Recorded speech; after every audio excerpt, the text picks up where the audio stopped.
Yeah, guys, there's one crucial step in the process when it comes to police officers seeking mental help, and that's an independent medical exam. And when we asked the psychology board earlier this year about their responsibility in overseeing these exams, they really couldn't say much. But that changed Friday morning when members expressed their opinions and demanded change. Our mission is to protect the public, damn it. Strong words from Dr. Bob Bohansky, a member of the Arizona Board of Psychologist Examiners, talking about the board's inability to investigate some psychologists in the state. That's frustrating. His frustration comes after the 12 News I-Team reported about a major obstacle first responders with PTSD often face. When an officer files a workers' compensation claim with their city or town to help pay for their mental health care, that claim is usually denied. Officers then must take their fight to the Industrial Commission, where they then have to undergo an independent medical exam by a psychologist to confirm their PTSD diagnosis. And here's how it works. The city picks a doctor to do the exam, the same city that denied an officer's claim and would have to pay the officer if the officer wins. Experts say those exams are often biased. And in January, the I-Team went to the psych board to find out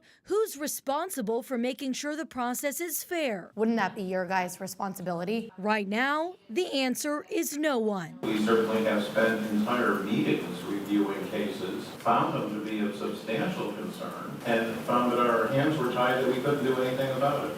That frustrates me beyond belief. Now, in response to our questioning, the board is talking about the controversial exams. According to an attorney at the meeting, an existing law prohibits the psych board from hearing complaints against doctors conducting independent exams. It can't even be looked at. I understand that it's outside of our jurisdiction, but then whose jurisdiction is it? Several board members raising concerns about the lack of oversight, ultimately asking their legislative committee to take a look at the law and do something to change it. If we're going to protect the public, we should protect the public. We should protect all the public.